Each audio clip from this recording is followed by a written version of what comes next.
할렐루야. 우리가 하루하루를 아주 열심히 최선을 다해 살아가고 있습니다. 그런데 그렇게 살다가도 문득 걸음을 멈추고 가만히 생각해 보면 우리의 인생이 죽음으로 모든 것이 끝난다 라는 생각을 하면 갑자기 허무가 밀려오지요. 오늘 성경은 시편 전체에서 유일하게 모세가 쓴 시입니다.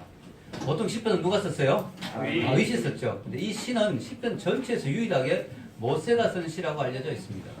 모세는 나름대로 오래 산 사람이죠. 120세까지 모세가 살았습니다. 또 많은 업적을 이루었습니다. 그러나 모세가 자기의 인생을 돌아볼 때 자기의 인생, 우리의 인생이 어떻게 간다고 이야기합니까? 날아가나이다. 자, 우리가 10절 한번 읽어보겠습니다. 시작. 우리의 위에 본문의 10절 읽겠습니다. 우리의 연수가 70이요 강건하면 80이라도 그 연수의 자랑은 수고와 슬픔뿐이요 신속히 가니 우리가 날아가나이다. 언제 가는지 모르게 갔다 해요. 날아가 버렸다.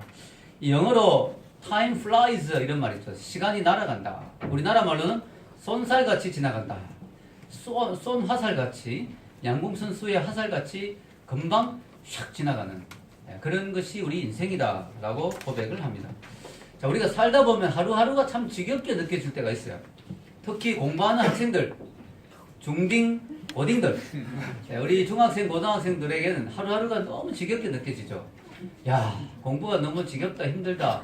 언제 이걸 공부 다 해가지고 3년 과정을 마쳐가지고 언제 또 대학을 들어갈 수 있겠는가. 이렇게 생각하면 참 하루하루가 지겹게 느껴집니다. 직장인들에게도 하루하루가 지겹게 느껴질 수 있습니다. 퇴근 시간이 언제인가? 왜 이렇게 시간이 안 가는가? 그런 생각을 할 때 또 시간이 지겹게 느껴집니다. 그렇지만 그럼에도 불구하고 지나고 보면 참 시간이 금방 지나가는 것 같아요. 특히 나이가 들수록 시간이 언제 지나가는지 모르게 금방금방 지나가 버립니다. 그래서 그런 말이 있죠. 20대 때는 시속 20마일로 달리는 같이 시간이 지나간다. 30대가 되면 30마일 같이 느껴진다. 40대는 40마일, 60대는 60마일, 70대쯤 되면 시간이 70마일로 달려가는 같이 느껴진다. 그렇습니다. 저도 10대, 20대 때는 시간이 참 안 가는 것 같았어요. 하루하루가 좀 지겨웠어요. 그런데 30대 대가 되니까 시간이 자꾸 잘 가는 것 같아요. 아이가 태어나고 뭐 결혼하고 이러면서 좀 정신이 없더라고요. 40대 대가 되니까 또 공부한다고 그죠? 또 바빴잖아요. 그리고 공부하고 마치고 와서 또 교회 개척해서 또 정신이 없었고 그러다 보니까 벌써 50대가 됐습니다. 조금만 지나면 제가 60대가 되는 거예요. 제가 어릴 때 50대 아저씨라고 하면 되게 나이가 든 아저씨로 느껴졌거든요. 50대 아저씨, 배가 나오고 머리가 막 벗겨지고 약간 중년의 아저씨, 나이가 되게 든 아저씨의 느낌이었어요. 근데 제가 벌써 50대고 좀 지나면 제가 정말 늙었다고 생각이 들었던 60대가 금방 된다는 거죠. 너무 시간이 빨리 지나간 거예요. 네. 여러분, 제가 한 번은 어떤 게 세미나에 참석했는데 그 세미나에서 어떤 나이 드신 그 분이, 아저씨 분이 한 분 나와서 성악가인데 턱송을 했어요. 근데 그분이 턱송하기 전에 한마디를 했는데 그 말이 잊혀지지가 않습니다. 이분이 아주 어릴 때 자기 아버지가 자기를 무릎에 앉혀놓고 이런 말을 했다고 합니다. 나이가 지긋하고 머리가 희끗희끗한 자기 아버지가 하는 말이, 야, 너 지금의 너 나이에서 내 나이가 되기까지 시간이 얼마 걸리는지 아니? 라고 물어봤대요. 그 아버지가 어린 아이에게. 어린 아이가 모르겠어요 하니까 눈 깜짝할 새라고 했다고 합니다. 그런데 자기가 지금 자기 아버지 나이가 되어서 여기 서 있다는 거예요. 그 말을 들으니까 참 실감이 나더라고요. 금방이라는 거죠. 여러분이 제 나이가 되는 거 얼마 시간이 걸릴까요? 눈 깜짝할 새. 눈 깜짝할 새 60대가 되고 70대가 되는 거죠. 제가 참 오늘 성경을 보면 우리 인생을 뭐에 비유합니까? 풀에 비유하죠. 풀에.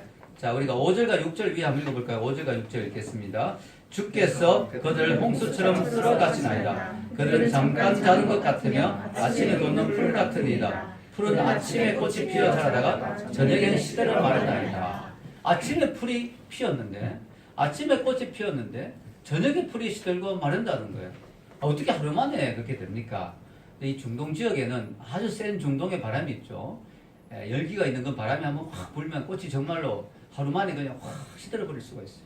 풀이 그냥 확 시들어버릴 수 있어요. 이게 우리 인생이라는 거죠. 여러분 그 한자로 화무십일홍이란 말이 있죠. 화무십일홍 무슨 뜻입니까? 아무리 아름다운 꽃도 10일 이상 붉을 수가 없다. 10일 이상 활짝 피어 있을 수가 없다. 즉 인생의 젊음과 아름다움도 영원하지 못하다는 거죠. 권불 10년이란 말도 있죠. 그 건물 10년, 권력이 10년을 가지 못한다. 즉 아무리 권세가 있고 권력이 있어도 그 10년 이상 가지 못한다. 우리가 보면 정권을 바뀌면 그 전에 정권에 있던 사람들이 감옥에 들어가고 재판을 받고 이런 걸 보잖아요. 진짜 권력도 무상하다는 걸 우리가 알 수가 있습니다. 그래서 화무 11홍은 자매님들에게 주로 하는 말씀이고 건물 10년은 형제들에게 주로 하는 말씀이라고 하면 성차별이 되니까 그냥 참고를 하시고 어쨌든 그렇습니다. 그래서 성경은요 우리 인생이 이렇게 금방 지나간다. 속도가 금방 지나간다. 그리고 우리 인생 자체도 너무 짧다. 길이도 이야기하죠. 10절에 아까 읽은 말씀에 우리의 연수가 70이요 강건하면 80이라도 뭐요? 그 연수의 자랑은 수고와 슬픔뿐이요 신속기간이 우리가 날아가나요. 우리가 날아가는 같이 빨리 갈 뿐만 아니라 또 우리의 연수 자체도 짧다는 거예요. 70이다. 강건해도 80이다. 즉 평균 연령이 한 7, 80 된다는 게 우리 인생이죠. 여러분 근데 놀라운 사실은 모세가 이 시편을 썼을 때는 사람들의 평균 연령이 50대가 안 됐어요. 50전에는 다 죽었어요. 그러니까 제가 모세 시대에 태어나서 저는 지금 여기 살아있지 않다는 거예요. 평균 연령으로 봤습니다. 90년도만 해도 미국 사람들의 평균 연령이 50대였습니다. 지금 의학이 발전해서 사람들의 수명이 많이 길어진 거죠. 그럼에도 불구하고 놀라운 사실은요. 지금도 평균 수명을 따지면 70, 80입니다. 90을 못 넘어요. 사람들의 평균 수명이. 평균으로 따지면. 그 왜 그러냐? 성경이 너무 놀라운 거죠. 성경의 말씀이 진리인 거죠. 인간이 의학이 발전하고 아무리 과학이 발전해도 인간의 수명을 늘려도 역시 70, 80이에요. 근데 놀라운 것은 모세가 50이 평균 수명인 시대에 살았는데 이렇게 썼다는 것 자체가 참 통찰력이 있는 거죠. 그리고 성경이 참 진리인 것을 알 수가 있습니다. 자 여러분 그렇게 볼 때 우리 인간은 잘난 체할 것도 없고 교만할 것도 없다. 왜냐? 인간의 미모나 젊음이나 아름다움도 영원하지 못하고 인간의 수명도 아무리 과학이 발전해도 영원하지 못하고 결국 70, 80이니까 인간은 하나님 앞에 겸손해야 된다는 사실입니다. 여러분 인간이 정말 오래 살면 얼마 살 수 있을까요? 진짜 최고로 오래 사는 사람 혹시 아세요? 몇 년까지 살았는지? 두셀라 몇 년까지 살았어요? 969세. 네, 969세까지 살았거든요. 거의 1000년을 살았죠. 여러분 1000년. 야 어떻게 1000년을 살 수 있어요, 그죠? 그런데요 놀라운 사실 오늘 성경은 뭐라고 합니까? 4절 한번 읽어볼까요? 4절 읽겠습니다. 주의 목전에는 1000년이 지나간 것에 같으며 밤의 한 경점 같을 뿐임이니라. 아멘. 아마 모세가 무두셀라를 좀 생각하면서 했는 말일 수도 있어요.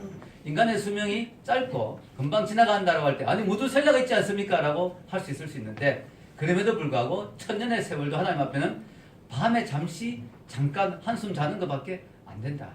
금방이다 금방. 왜냐? 여러분 그 오래 산 무두셀라도 지금 없잖아요. 잠깐 지나간 거예요 결국은. 세월의 흐름 앞에는 잠깐이에요 잠깐. 그래서 하나님의 시간과 우리 시간은 달라요. 우리는 1000년이 엄청나게 길지만 하나님께는 잠깐의 시간이다. 그래서 어떤 사람이 하나님께 그렇게 기도했대요. 하나님께는 1억 년이 얼마나 긴 시간입니까? 그러니까 하나님이 1초와 같다라고 했대요. 그래요 하나님? 그러면 하나님께는 1억이 얼마나 되는 금액입니까? 그거는 1억과 같지. 그 사람이 하나님께 회심의 미소를 지으면 하나님 저 1억만 주세요. 그러니까 하나님 그래 1초만 기다려라. 자 여러분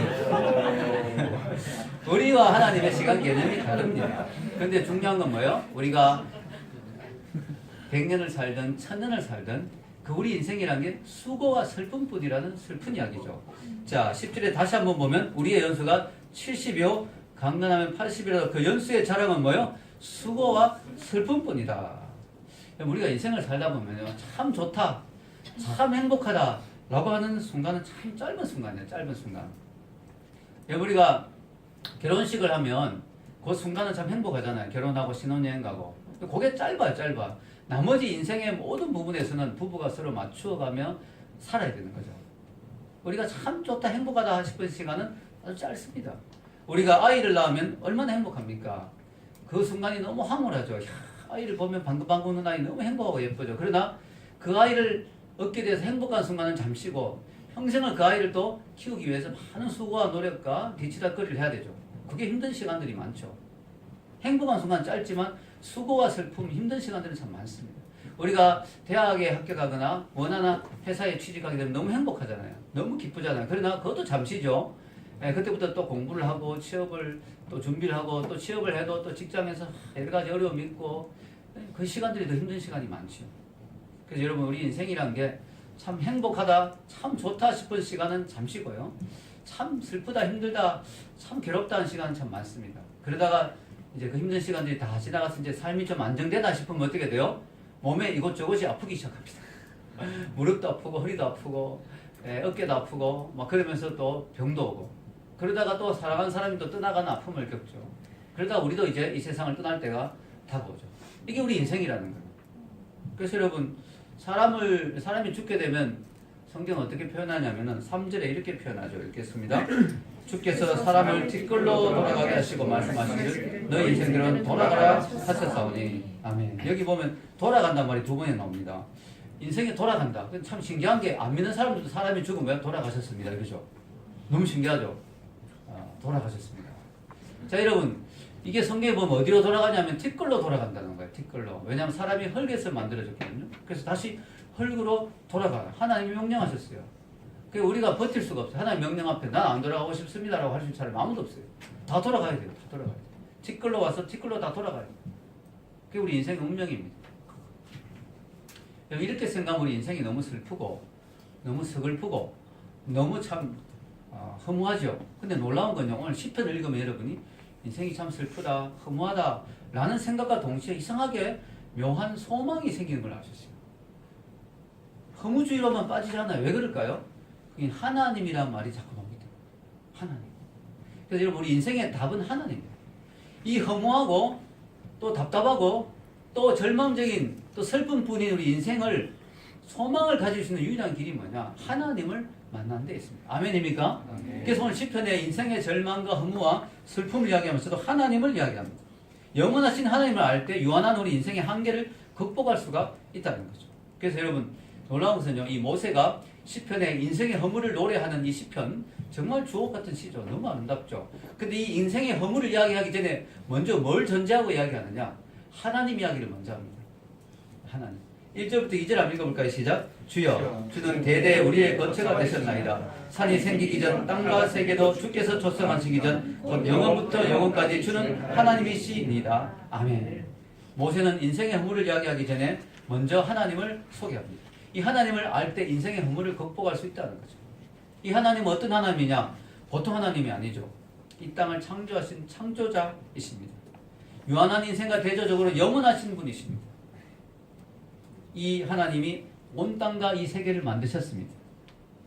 사실 이 성경 구절 10편 90편 2절이 저에게 참 의미가 있는 게 제가 고민했던 질문에 대한 답을 준 구절이었습니다. 제가 처음에 교회에 나와서 하나님이 세상을 만들었다는 말을 들었어요. 그때 저에게 다음과 같은 질문이 생겼습니다. 하나님이 이 세상을 만들었다고? 그렇구나. 그럼 그 하나님은 누가 만들었지? 그게 저의 너무나 궁금한 질문이었습니다. 이 세상의 모든 것은 원인이 있어야 결과가 있잖아요. 누군가가 만들었기 때문에 그게 존재하는 거잖아요.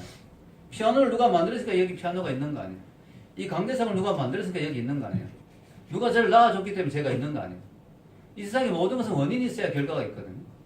근데 하나님이 세상을 만들었다면 그래 세상이 있는 것은 하나님 때문이구나. 근데 그 하나님은 누가 만들었지? 원인이 없이는 결과가 있을 수가 없잖아요. 하나님도 누가 만들어야 했을 거 아니에요. 하나님은 도대체 누가 만들었단 말이에요. 이게 너무 궁금했습니다. 이거에 대한 답을 아무도 안 주더라고요. 쓸데없는 소리 하지 마! 이러고 질문하면은. 그래서, 이 하나님을 누가 만들었지? 그런데 성경에 하나님이 자기를 소개한 내용이 나와요. 여러분, 모세가 하나님 당신의 이름이 뭡니까? 라고 할 때 나는 여호와다. 그 여호와의 의미가 스스로 존재하는 자다. 출애굽기 3장 14절 읽겠습니다. 하나님이 모세에게 이르시되 나는 스스로 있는 자이니라. 또 이르시되 너는 이스라엘 자손에게 이같이 이르기를 스스로 있는 자가 나를 너희에게 보내셨다 하라. 아멘. 스스로 있는 자란 말을 두 번 하시죠. 스스로 존재하는 자. 즉 어떤 원인이 없이 존재할 수 있는 분. 그게 하나님이라는 거예요. 그래서 하나님이 원인 없이 스스로 존재. 즉 누가 만들어서 그때부터 존재한 게 아니라 아무도 안 만들었는데 스스로 존재하는 분. 사실요. 하나님을 누가 만들었다면 그때부터 하나님은 하나님이 안 되죠. 그냥 피조물이죠. 만들어진 존재는 피조물이잖아요. 만약에 하나님도 누가 만들어서 존재한다면 하나님은 사실 더 이상 하나님이 아니에요. 그 하나님은 하나님이 아니고 피조물이죠. 하나님이니까 하나님은 스스로 존재하는 거예요. 정말 그럴까? 라고 할 때 그 답이 오늘 10편, 90편 2절에 나오는 거죠. 다시 한번 읽어볼까요? 시작. 산이 생기기 전, 땅과 세계도 주께서 조성하시기 전, 영원부터 영원까지 주는 하나님이십니다. 아멘. 여기 답이 있어요. 하나님은 땅이 만들기 전, 즉 우주가 생기기 전에 영원부터 영원까지 그저 하나님으로 존재했다는 거예요. 즉 하나님은 이 세상이 만들기 전에도 하나님이었고 그 위에도 하나님이고 하나님이 아니었던 적은 한 번도 없었다는 거예요. 하나님은 그 자체로 하나님이시고 그 자체로 존재하시고 이게 말이 됩니까? 원인이 있어야 결과가 있지. 근데 여러분 원인이 있어야 결과가 있다는 것은 이 3차원 세계에 사는 이야기예요. 근데 하나님은 3차원 바깥에 계신 분이에요. 왜? 3차원 시공간을 누가 만들었어요? 하나님 만들었어요. 그러니까 이 3차원 세계 안에서는 원인이 있어야 무조건 결과가 있어요. 근데 하나님은 3차원 바깥에 계신 분이죠. 그러니까 원인 없이 존재할 수 있는 분이라는 거예요. 아멘입니까? 영원부터 영원까지 존재하는 그 하나님. 그 하나님이 바로 이 세상을 만드셨다는 거죠. 그래서 저는 그 답을 얻었습니다. 하나님은 누가 만들었는가? 하나님은 누가 만든 게 아니고 스스로 존재하신 분이죠. 하나님은 스스로 존재하면서 모든 것들의 존재의 원인을 만드신 제1원인자가 되시는 거죠. 여러분 성경에 보면 집마다 지은 이가 있으니 만물을 지으신 이는 하나님이시라 라고 분명히 말하죠. 여러분 집이 그냥 존재하지 않잖아요. 빌라나 아파트나 이런 집들이 누가 만든 분이 있어요. 여러분 이거 교회 이 건물도 누가 만들었고요. 하나님 우리 교회가 들어온다고 누군가를 시켜서 4년 전에 2억 5천 들여서 리모델링을 하게 하시고 너무 감사하죠. 그리고 이 교회 여러분 여기처럼 리더들 기억나죠? 여기 와봤을 때 그냥 텅텅 비어 있었어요. 근데 이걸 또 누가 만들었어요.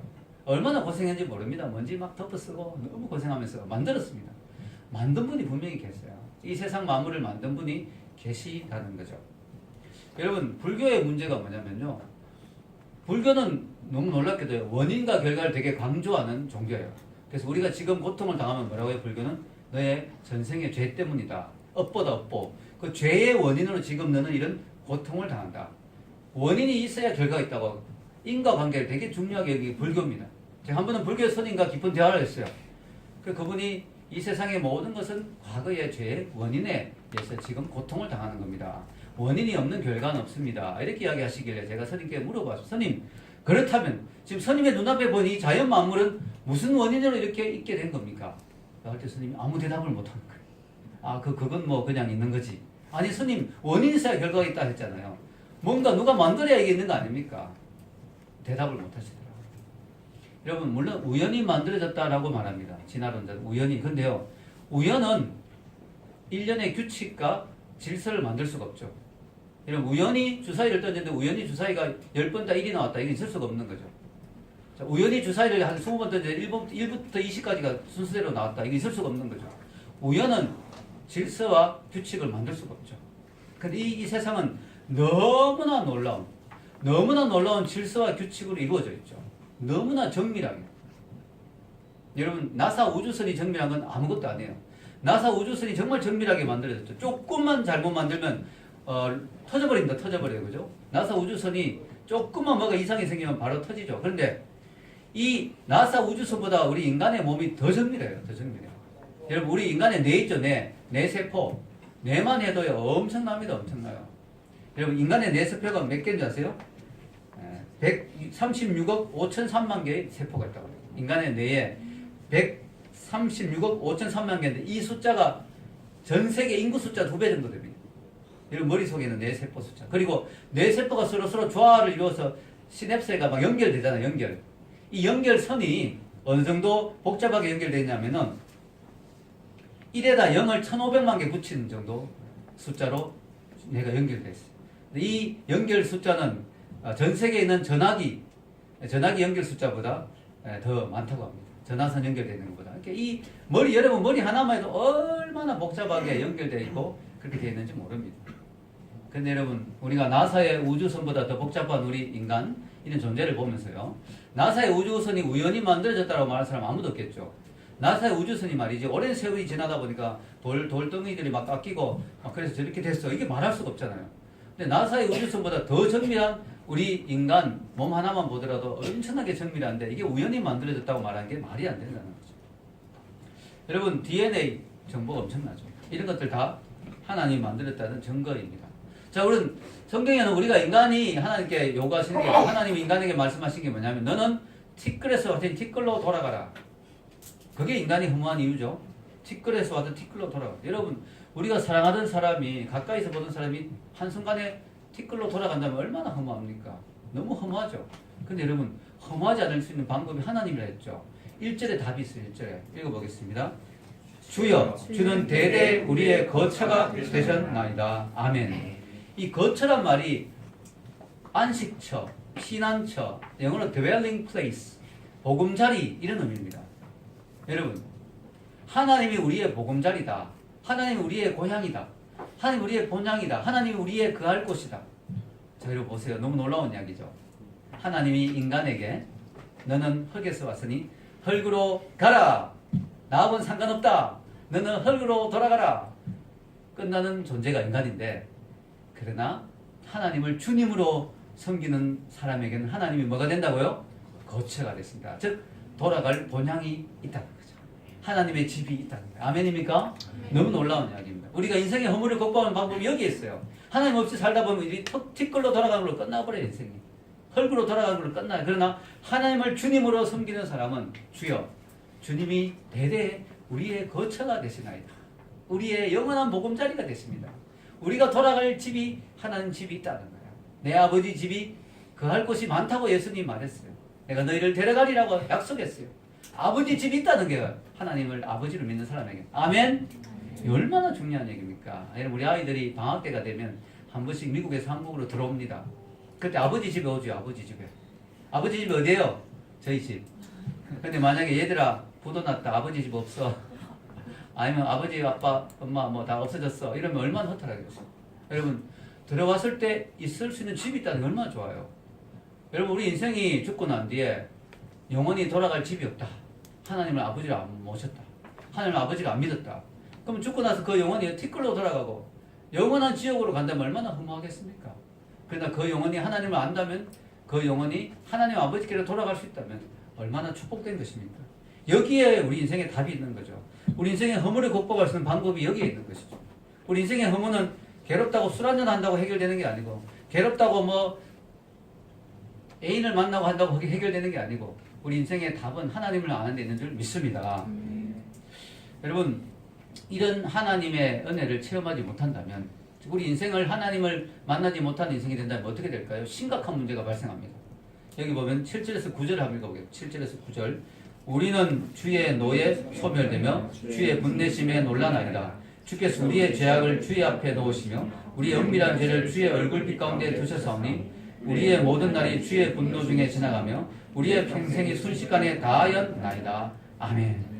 예, 여기 보면요, 하나님이 우리 인생에게 뭐 하신다고요? 분노하신다고 되어 있어요. 하나님이 우리 인생을 진노하신다고. 자, 여러분, 10편은 90편은 하나님을, 이 세상을 만드신 창조주로 소개할 뿐만 아니라 우리 인생을 심판하는 심판주로도 소개합니다. 우리는 하나님의 두 가지가 있다는 걸 알아야 돼요. 이 세상을 아름답게 만드시고 우리를 사랑하시는 그 하나님의 창조주의 사랑이 있지만, 우리의 죄악에 대해서 심판하시는 엄밀하고 공의로운 하나님의 심판이 있다는 사실을 생각해야 됩니다. 하나님을 아버지로 만나지 못한다면 우리는 하나님의 진노 앞에 고스란히 노출돼야 돼요. 여기 보면요, 우리의 죄를 지금 이야기하죠. 근데 죄라는 말과 주라는 말이 같이 나와요. 여기 짧은 문장 안에 주란 말이 무려 6번이나 나와요. 그 말은 뭐냐면 우리의 죄를 주가 보고 계신다. 우리의 죄를 주가 살피고 계신다. 주의 앞에 우리의 죄를 두셨나이다. 또 은밀한 죄를 주의 얼굴빛 가운데 두셨나이다. 노출되는 죄, 드러난 죄도 주님 앞에 놓여지지만 은밀한 죄까지도 주님의 얼굴빛 앞에 다 놓여지는 날이 온다는 거예요. 우리 인생을 마감할 때. 심각한 문제죠. 죄 문제를 해결하지 않고 죽는다면 심각한 문제가 발생한다. 하나님의 얼굴빛 앞에, 하나님의 앞에 우리의 모든 죄를 다 드러내야 되는, 다 까발려야 되는 날이 온다는 거예요. 너무 심각하지 않습니까? 이게 우리 인생의 절망입니다. 여러분, 우리 인생이 그냥 외롭고 짧고 빨리 지나가고 허무하다, 이것 때문에 인생이 슬프다, 그걸로 끝나는 게 아니에요. 그것마다 인생이 너무 힘든데 죄 문제가 있어서 인생이 더 힘든 거예요. 죄 문제가 해결 안 되면 심각한 문제가 발생하는 거죠. 왜냐하면 죄는 안 들키고 적당히 넘어가 버린다고 해결되는 게 아니라는 거죠. 죄는 마치 빚과 같아서 빚진 사람은 반드시 마지막 한 푼까지 다 갚아야 되잖아요. 그것처럼 하나님 앞에 이 죄의 싹은 사망이다. 죄의 빚이 있기 때문에 이게 하나님 앞에 해결이 안 되면 우리는 심각한 문제가 발생한다는 거예요. 여러분, 하나님 앞에 우리가 나중에 섰을 때 우리의 모든 죄가, 특히 은밀한 죄, 우리 마음에 품었던 죄까지 다 영사기에 필름처럼 쫙 펼쳐지면 우리 얼마나 심각하겠어요. 정말 심각한 이야기입니다. 여러분, 좋은 소식이 있죠. 그게 뭘까요? 하나님 우리의 죄 문제를 해결할 수 있는 방법을 주셨다는 거죠. 이 시편은 이 죄 문제의 심각성을 이야기하고 하나님을 소개하고 끝나지만, 우리가 이 신약으로 들어가면 하나님 우리 죄 문제를 해결했다는 걸 우리가 알 수가 있죠. 그분이 누굽니까? 예수 그리스도죠. 예수님이 정말 답이 없는 우리 인생에게 답을 주기 위해서, 죄 문제를 해결할 수 없는 우리 인생에게 죄 문제를 해결하기 위해서 오셨죠.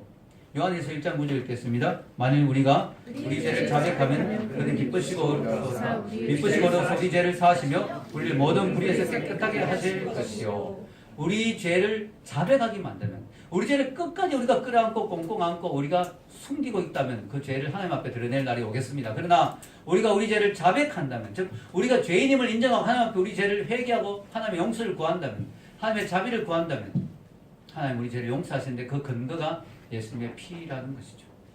그래서 여러분, 이 세상에 종교가 수천 개가 있어요. 모든 종교가 자력구원입니다.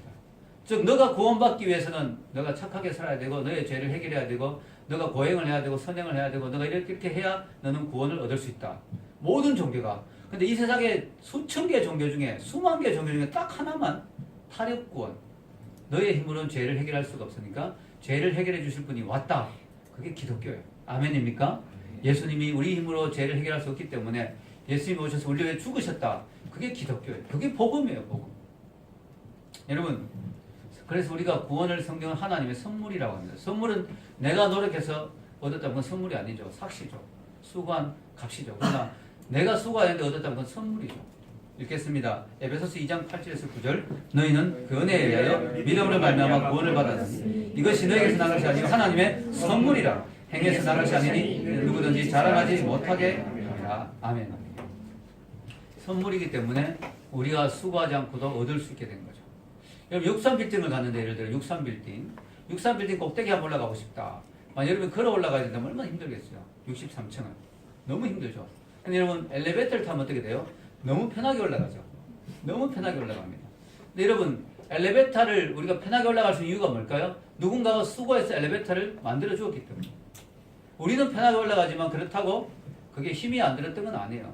63빌딩 엘리베이터를 건설하다 누가 떨어져 죽었을 수도 있어요.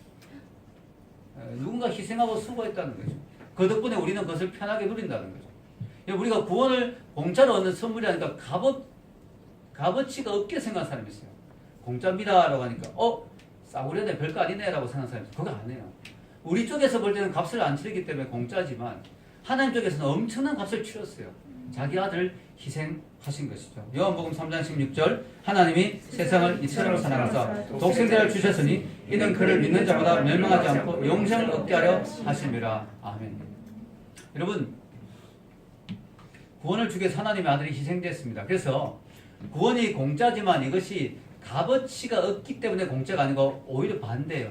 너무 값이 나가기 때문에, 값을 매길 수 없기 때문에 값을 안 매긴 거예요. 공짜인 거예요. 이해가 되십니까? 너무 싸구려기 때문에 값이 안 나가기 때문에 공짜가 아니라 너무 귀중하기 때문에 값을 매길 수 없어서 공짜로 주시는 거예요. 그냥 매기면 모욕이 되기 때문에. 자기 아들 희생했는데 아들 죽은 값이 얼마입니까? 그건 모욕이죠. 모욕이 되기 때문에 하나님이 그저 주신 거지, 그게 싸구려기 때문에 그저 받는 게 아닙니다. 그걸 알아야 됩니다. 아멘입니까? 아멘. 그 귀한 걸 알아야 돼요. priceless.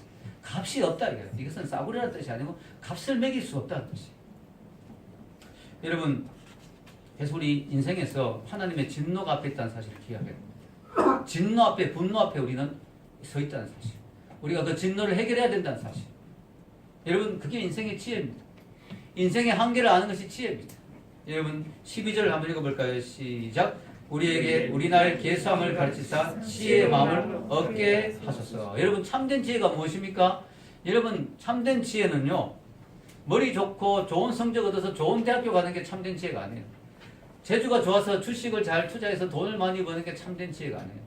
그런 지혜도 필요하겠지만, 그러나 진짜 참된 지혜는 뭐냐? 하나님을 아는 것, 인생의 한계를 아는 것, 하나님이 주신 구원의 방법을 아는 것, 그것이 참된 지혜인 줄 믿습니다. 이 세상에 보면요, 세상 지혜는 참 많은 사람들이 있어요. 세상 사람 보면 참 똑똑해요. 어떻게 저렇게 똑똑한가 싶을 정도로 똑똑한 사람 많습니다. 시험만 치면 척척 붙는 사람이 있고요. 참 투자를 잘해서 돈을 잘 버는 사람들이 있고요. 인간관계를 잘 맺어서 참 지혜롭게 관계를 맺어서 권력을 또 능력을 발휘하는 사람도 있고요. 참 똑똑하고 지혜로운 사람 많아요. 그런데 놀랍게도 그 사람들 가운데 하나님을 아는 지혜가 없는 사람들이 참 많습니다. 이 인생의 한계를 아는 지혜가 없는 사람이 참 많습니다. 무엇이 참 지혜입니까? 인생이 영원하지 못하는 걸 아는 것이 지혜죠. 인생이 언젠가는 끝이 난다는 걸 아는 것이 지혜죠. 인생이 빨리 지나간다는 걸 아는 것이 지혜죠.